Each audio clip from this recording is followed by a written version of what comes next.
മനുഷ്യാലയചന്ദ്രിക അധ്യായം 2 യന്ത്രേണാവനതാദിനാ ച നിപുണോ യദ്വാംബുസംപൂരണേനോർവീം ചാരുസമീകരോത്വഥ ദൃഢം ശംകും കരാർദ്ധായതം മൂലേ ദ്വ്യംഗുലവിസ്തൃതിം ക്രമവശാദഗ്രേ തദർദ്ധോന്മിതവ്യാസം വൃത്തതരം സരോജമുകുളാകാരാഗ്രമാകൽപ്പയേത്.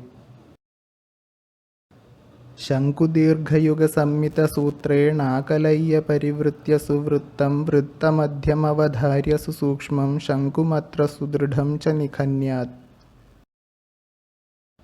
ശംകുച്ഛായാഗ്രഭാഗേ ത്വവഹിതഹൃദയോ വൃത്തലഗ്നേऽങ്കയിത്വാ പ്രാഹ്നാന്തെ പശ്ചിമായാം ദിശി തദിതരദിശ്യേവമേവാപരാഹ്നെ പാശ്ചാത്യേന്യേദ്യുരപ്യങ്കനമഥ ച വിധായാങ്കയോരേതയോരപ്യന്തർഭാഗത്രിഭാഗം നയതു ഗതദിനാങ്കാത്തദേവേഹ സൂക്ഷ്മം.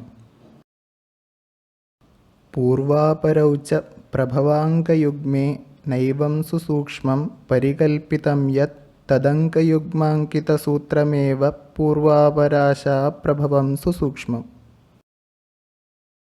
ഏവം ക്ഷേത്രസ്യ മധ്യേ സുവിഹിതമിഹ യദ്ബ്രഹ്മസൂത്രം തദാഹുസ്തന്മധ്യേऽന്യോന്യമന്തർഗതമപി രചയേദ്വൃത്തയുഗ്മം ച ധീമാൻ തദ്യോഗാത്തിര്യഗുദ്യഗ്झषजठरसुषुम्नाध्वनासूत्रमेकं याम्योदगामिसूत्रं रचयतु यमसूत्रं तदित्यामनन्ति. तत्सूत्रद्वितयेऽथ दिक्षु चतसृष्वङ्कान् समं कल्पयित्वाङ्कारोपितमध्यगानि सुसमं चत्वारि वृत्तानि च सिद्ध्यन्त्यत्र विदिक्षु वृत्तयुगळीयोगेन मत्स्याः शिवाग्न्यग्रास्तद्गतसूत्रयुग्ममपि चात्राभ्यश्रमाकल्पयेत्. सूत्रे प्रागुदगग्रगे क्षितितले कृत्वा चतुःखण्डिके खण्डे कल्पयतु द्विजादिवसतिं शार्वेऽथवा नैऋते. क्षेत्रे विस्तृतिरस्ति चेत् पुनरपि श्रुत्यंशिते गृह्यते. शैवे नैऋतखण्डमेव निऋतौ शैवं शुभं चोभयोः. धात्रीतलेऽभ्यंशिनिमानुषाख्यं गृहाभिवृद्धिप्रदमैशखण्डं देवाह्वयं नैऋतमिष्टदं स्याद् उभे शुभे गेहविधौ नराणाम्. आग्नेयखण्डं यमसंज्ञितं स्यात् मृतिप्रदं चाखिलवर्ज्यमेतत्. वायव्यमप्यासुरसंज्ञितं स्यात् निद्यं विशां क्वापि च गृह्यते तत्. भूपादिवर्णनियमेन यमोदगायामापेतमध्यचतुरश्रमहीतले तु कर्णाध्वनान्निर्दिमारुतकोणमूलशैवानलाग्रभवसूत्रयुगं हि रज्जुः. सूत्रस्य रज्जोरपि चाग्रमूलैर्विद्धे गृहादिस्थितमध्यसूत्रे हीनायति प्राङ्गणतश्चतुश्शालागारतोऽन्यत्र भवन्ति दोषाः.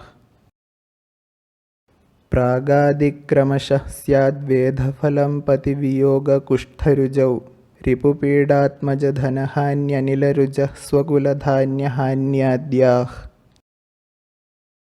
क्षेत्रस्यैषादिखण्डे नवकृतिपदसम्भिन्नवास्त्वङ्गकोष्ठेष्वेकस्यार्कांशतः स्याद्विततिरिह महासूत्ररज्जोः प्रसिद्धा.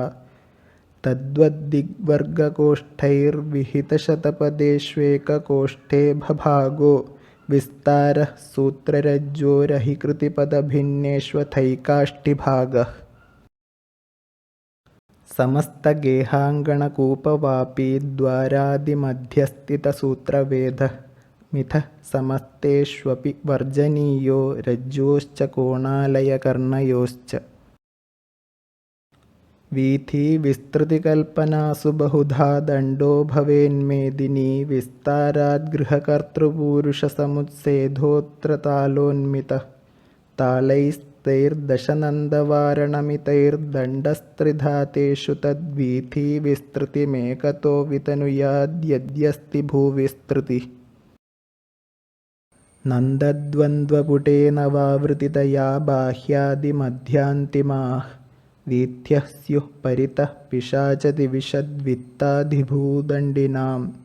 नागां वग्निविनायकद्रुहिणनाम्नां चात्र निन्द्याः स्मृताः पैशाचाज्ञहिदण्डिनां गृहविधौ वीथ्यश्चतुर्दिक्ष्वपि यावद्दीर्घमथाङ्गणं गृहविधौ सार्धान्विता तावती वीथीविस्तृतिरुत्तमाङ्कणसमा मध्या तदल्पाधमा क्षेत्रेऽल्पे पुनरङ्कणार्धविततां वीथीं प्रकुर्यात्तदा प्राच्योदीच्य गृहं भवेत् सलिलवीथ्यारूढमेवं च वा कृत्वादिङ्नवनागवर्गपदभिन्ने क्षेत्रखण्डे पदैरष्ट्यङ्काब्धिमितैर्विधातृपदयुक्तं प्राङ्कणं मध्यतः शाला पङ्क्तियुजार्यकादिकजुषा तद्बाह्यतस्तद्बहिर्गोष्ठालोखलवेश्मकादिविलसत्पङ्क्त्यावृतं कल्पयेत् क्षेत्रेत्यल्पे तु मध्येऽङ्कणमपि च कृतान्तात्मभूसूत्रयोगात् किञ्चिन्नीत्वा स्वगत्यापि च भवनचतुष्कं कृतं दृश्यते च अत्यल्पा एव वीथ्यो ह्यशुभशुभफलान्येवमेवाल्परूपाण्यस्मादीशादिखण्डाद्यधिगतनववीथीविधिर्नेष्यतेऽत्र यावत्प्राङ्कणदीर्घमानममुनैकाध्यर्थवीथी तेनाष्टादशभूमिमानमिति वा क्षेत्राप्तिरन्तःक्रमात् मर्यादानियमप्रहीणमनुजागारेऽपि तत्प्राङ्कणादेवं क्षेत्रमितिं करोतु च पुनर्वप्रान्तमौचित्यतः एकीकृत्य गणेशपङ्कजभुवोर्वीथीमथैषेऽथवा खण्डे नैरृतकेऽत्र वास्तुपदमेकाशीतिखण्डात्मकं यद्वा नागकृतिप्रभिन्नमथवा दिग्वर्गखण्डोदितं कुर्यादेकमिहाङ्गमर्मरचनां वास्तोश्च तद्देवताः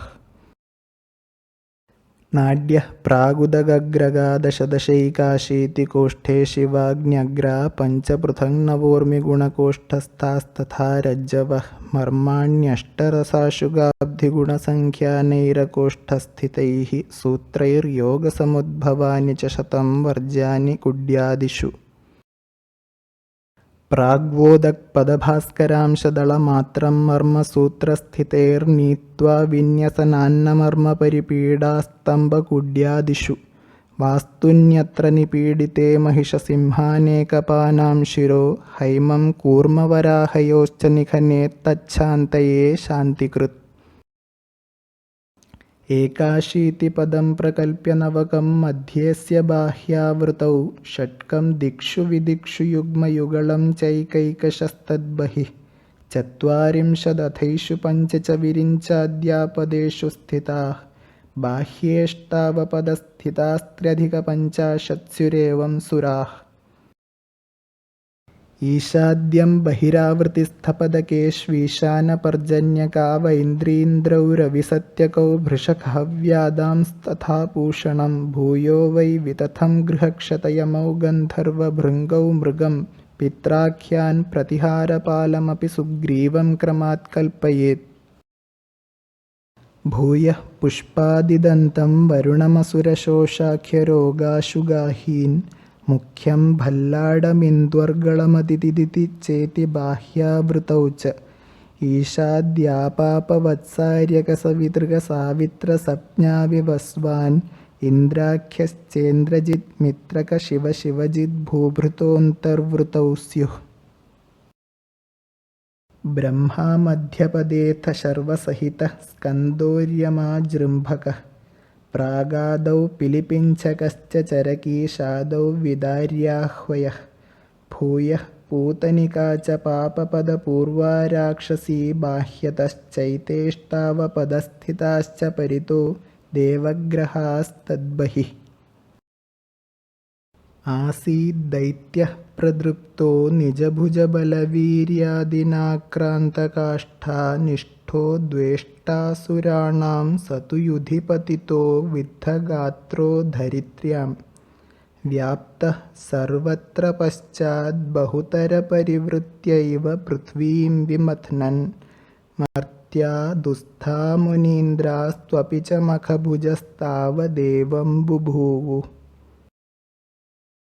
सर्वव्याप्ते त्वमुष्मिन्नतनुतनुघटाभ्यन्तरव्योम यद्वत्तद्वन्नित्यं विशेषान्नगरपुरमहीक्षेत्रखण्डाङ्गणादौ उत्ताने नैरृताशा विनिहितचरणे यावदीशान्तशीर्षे जाते तावन्निषेदुः स्थिरमिह विबुधास्तस्य देहे क्षणेन। मूर्ध्नीशोऽस्य तु संस्थितो नयनयोः पर्जन्यकश्चोदितिश्चापस्तद्वदने तथा गलतले तस्यापवत्साह्वयः वामश्रोत्रगतो जयन्त इतरत्रास्यादिति संस्थिता वामांसे स्थितवानमर्त्यपतिरस्यांसेर्गलो दक्षिणे।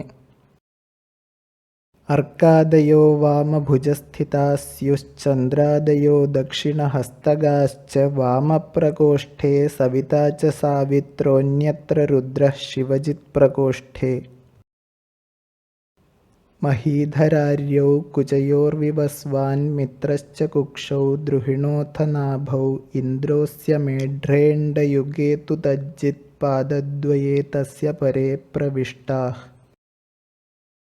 ता देवता वास्तु शरीरसंस्थाः सन्तर्पितास्तु इष्टफलप्रदाः स्युः ताश्चेदनिष्टा विपरीतदाश्च तस्माद्विदध्यादिह वास्तुपूजाम्।